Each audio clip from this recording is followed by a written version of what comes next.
বসিরহাটে চায়ের দোকানে খুন তৃণমূল কর্মী, দুষ্কৃতীদের বিরুদ্ধে গুলি করে কুপিয়ে খুনের অভিযোগ। ভরা বাজারে রাত ৮টা নাগাদ তৃণমূল কর্মীকে খুন।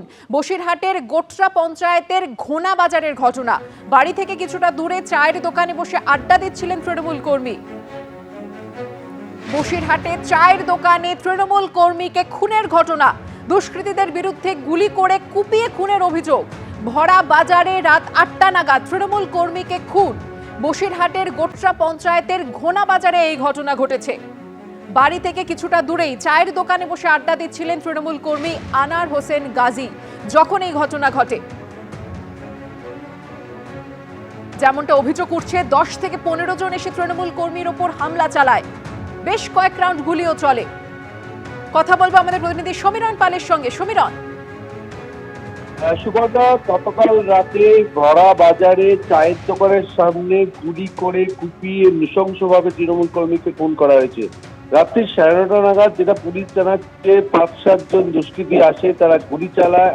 আনার হোসেন গাজী, যার বয়স 24 বছর, তার বাড়ি হচ্ছে গোটরা গ্রাম পঞ্চায়েতের ঘোনা গ্রামে, যেটা বসিরহাট থানার অন্তর্গত। আর ঘোনা বাজারে চায়ের দোকানের সামনে একটি বাইকের ওপর বসে কথা বলছিল এই আনার হোসেন গাজী। আচমকাই দুষ্কৃতীরা আসে, তাকে লক্ষ্য করে গুলি চালায় এবং তারপরে তার মাথায় হাতে ধারালো অস্ত্র দিয়ে কোপায়।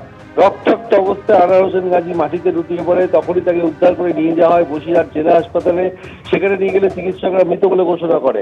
এই আনার হোসেন গাজী এলাকায় তৃণমূল কর্মী বলে পরিচিত ছিল এবং গোটরা গ্রাম পঞ্চায়েত এলাকাতেই বাড়ি এবং গত কয়েকদিন আগে এলাকার কয়েকজনের সাথে তার গন্ডগোল হয়েছিল। এই গন্ডগোলের জেরেই হামলা বলে প্রাথমিকভাবে মনে করছে পুলিশ, অর্থাৎ পুরনো শত্রুতার জেরে গুলি করে কুপিয়ে নৃশংসভাবে তৃণমূল কর্মীকে খুন করা হয়েছে। আর এই ঘটনার জেরে গতকাল রাতেই বাজার বন্ধ হয়ে যায়। ভিড়ে ঠাসা চায়ের দোকানের সামনে এইভাবে শুট আউটের ঘটনায় আতঙ্কিত এলাকার বাসিন্দারা। তবে ঠিক কি কারণে তাকে খুন করা হয়েছে সেটা তাদের পরিবারের লোকজন স্পষ্ট করে বলতে পারছে না। পুলিশের প্রাথমিক তদন্তে অনুমান যে পুরনো শত্রুতার জেরেই গুলি করে কুপিয়ে নৃশংসভাবে ভরা বাজারে খুন করা হয়েছে আনার হোসেন গাজীকে। ধন্যবাদ সমীরণ।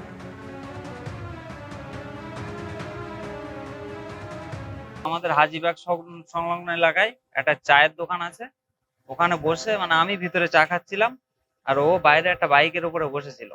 হঠাৎ চেল্লামেল্লির আওয়াজ পাই আমরা, পেয়ে 2-3 রাউন্ড গুলির আওয়াজ হয়। চায়ের দোকান থেকে যে যার মতো দৌড় মেরেছে গুলির আওয়াজ শুনে। তারপরে চায়ের দোকান থেকে আমরা বেরিয়ে যেয়ে দেখি সামনে আনার রক্তাক্ত অবস্থায় পড়ে আছে। ঠিক 9:30 নাগাদ 3 রাউন্ড।